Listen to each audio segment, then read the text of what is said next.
Welcome to The Explainer. Today, we're digging into a really provocative idea from Thomas Sowell's book, The Vision of the Anointed. We're going to unpack his argument for why so many of our public debates feel less like actual discussions and more like battles between two completely different realities. So let's start with something you've probably felt before. You're in a debate about some big issue, right? But it feels like you and the other person aren't just disagreeing, you're speaking completely different languages. Why is it so hard to find any common ground? Well, according to the economist and author Thomas Sowell, there's a reason for that. He argues that we're not just arguing about facts and figures. Underneath it all, there's a fundamental clash between two, frankly, irreconcilable ways of seeing the world, what he calls visions. And this right here is really the core of Sowell's idea.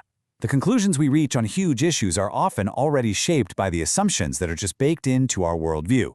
So instead of starting with evidence to reach a conclusion, we often start with our vision and then go looking for the evidence that backs it up.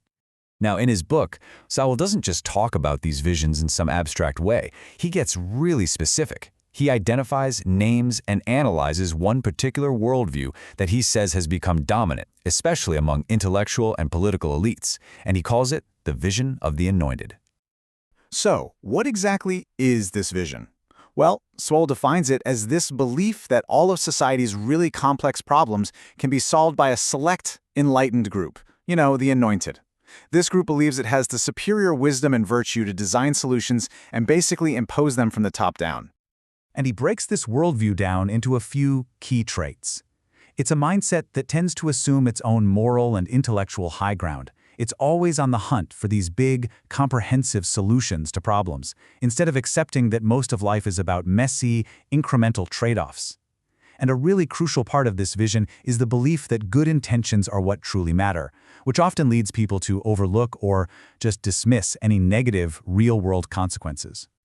Okay, so this is where things get really interesting, where the vision bumps up against reality, especially when we start talking about data. Sowell points to this phenomenon he calls the aha statistic.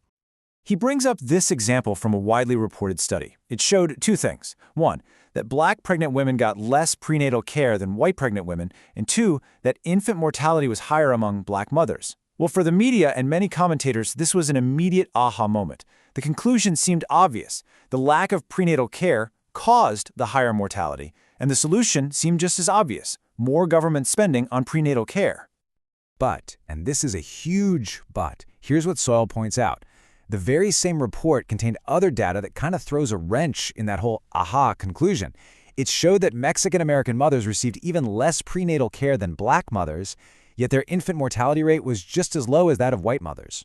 For Sowell, this is a textbook example of the vision in action. That first statistic fit the narrative perfectly, a clear problem that could be fixed with a clear government program. The contradictory data, the part that suggested the cause was way more complex, well, that was largely ignored because it just didn't fit the pre-existing vision.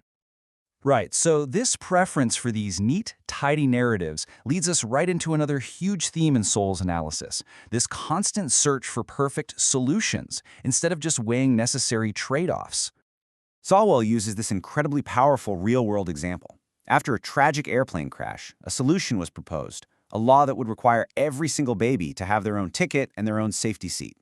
I mean, it sounds completely logical, right? Safer. But an economic study looked at the trade-off. What would actually happen? Well, the increased cost would force some families to drive instead of fly. And since driving is statistically so much more dangerous than flying, the study concluded this solution would actually result in a net loss of 9 lives over a decade for every 1 life it might have saved in the air.